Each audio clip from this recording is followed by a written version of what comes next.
Hello and welcome back to your PLR Makeover.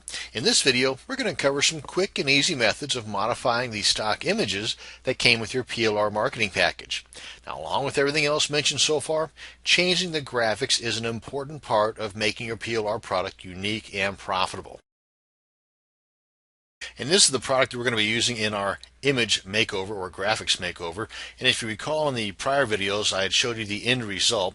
And if we open up our Photoshop here, let me mention also while I'm here that the header image is one thing that is fairly easy to accomplish insofar as a makeover. As far as requiring additional skills and or tools, the ebooks or DVD covers, as these are also known as, these will require some additional tools in your arsenal, namely Photoshop. These are called action scripts that make creating an image like this much easier.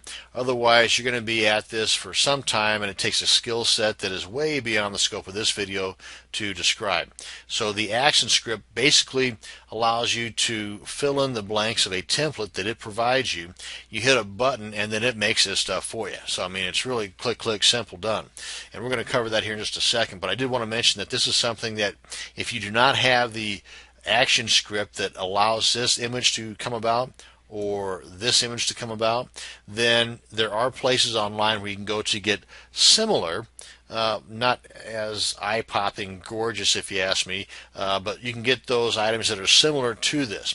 And if you just do a Google search, that is a search engine search, just the Google is my favorite, for something similar to free 3D, say that 3 times fast, free 3D ebook templates, then you will get a few options, in this case a couple of million.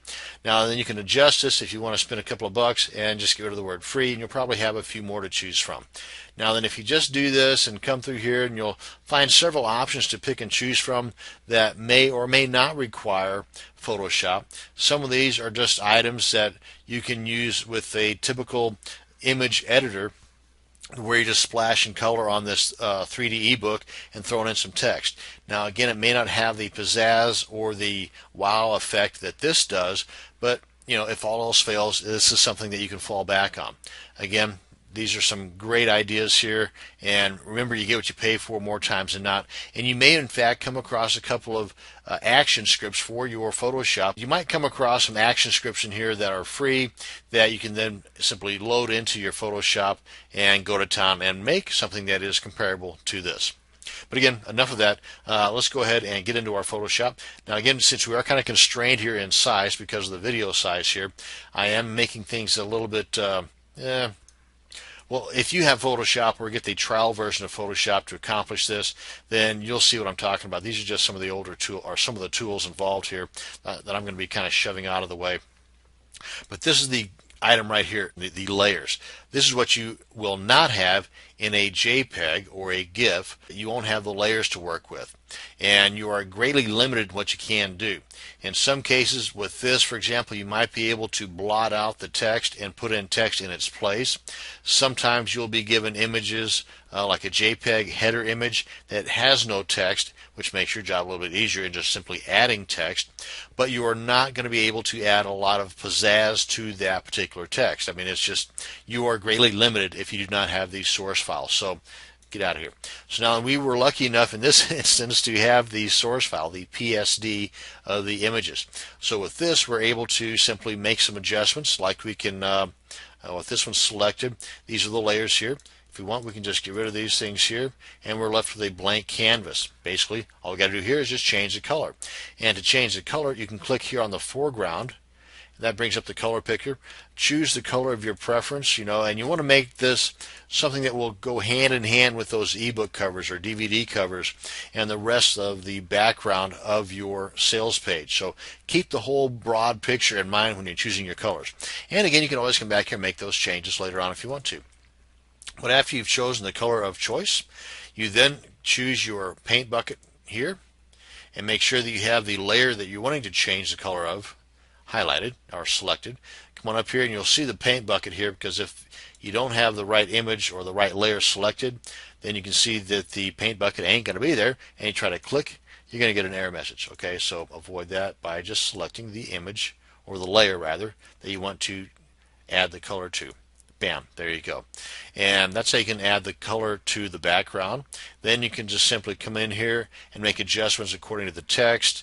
And you can see here you've got some additional effects, some layer styles as they call it. You can get rid of the inner glow, which really is just, in my opinion, in this case, isn't apparent because the stroke is so fat that you really can't make it out. But as you can see here, the changes that I made on my copy was I reduced the size of the stroke, and I use the same font style. And just to kind of give you an idea on how I did that, over here, come over and choose the T for text, and up here at the top gives you the font and the size of that font and some other adjustments you can make here. But if I come back here and I select this text file and then just click in here, it will give you the, if you don't have that particular font available in your collection, which really surprised me because I got a bazillion font styles, but web design for internet, that's the name here of this layer, and it's going to cause the layout to change. So go ahead and just click on OK, no big deal. As you can see here, we have Arial as the font style now, and that's the font style that I use down here. We just highlight this, you can see it's Arial.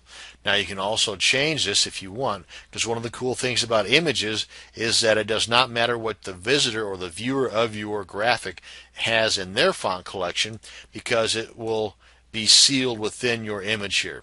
So what they have or do not have will not affect how this will show up on their browser. So you can make this change to whatever cool image or cool font style you so desire. Keeping in mind though, you want to make it look professional too. Here I reduced the stroke from what they had originally to something a little smaller. I also added a drop shadow right here. And if you're wondering how to get this stuff, down here at the bottom, this is where you can add or take away from the layer styles.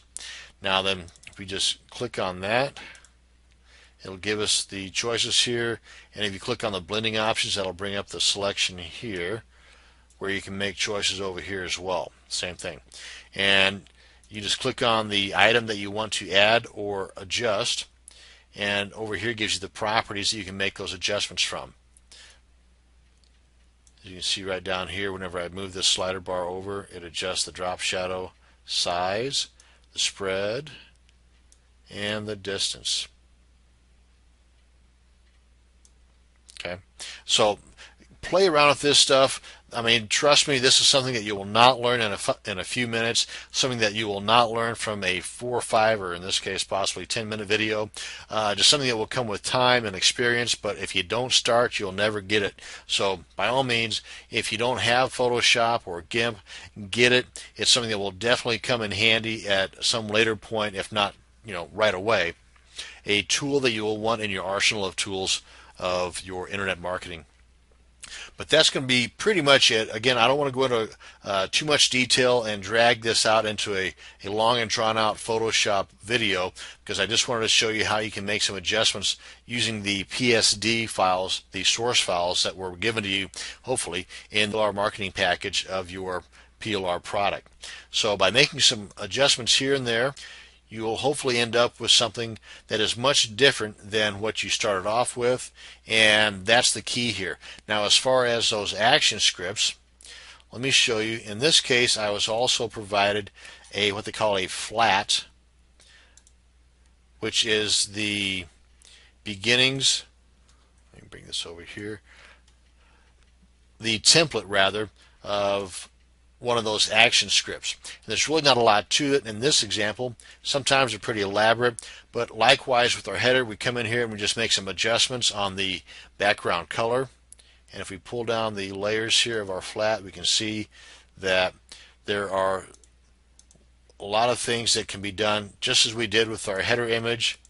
We can do similar changes here. Then once you've got these changes done, if you have the appropriate action script, as you can see, I've got a few of them here, and these are just those that I have showing, because I also here have a couple more.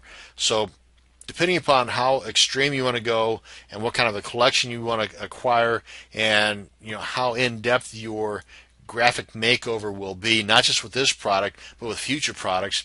You might want to go ahead and start collecting these action scripts and the Photoshops or the GIMP. I would suggest go with Photoshop because it's more of a professional, has more bells and whistles that you can use, not just now but in the future. And if you're looking at making a nice income from marketing online, then Photoshop is something you're going to need, bottom line. No matter what version of Photoshop, of course this is CS2, you might want to go with CS2 at a minimum, and maybe as the income starts flowing in, upgrade to a newer version. It's totally up to you, but I get along just fine and dandy with my CS2.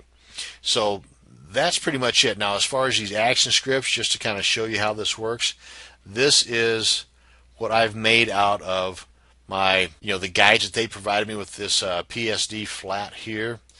This is what I made out of mine, and how I came about with this, because you can see it's a little bit different size and makeup than the flat provided, is I chose the action script that I wanted to work with here.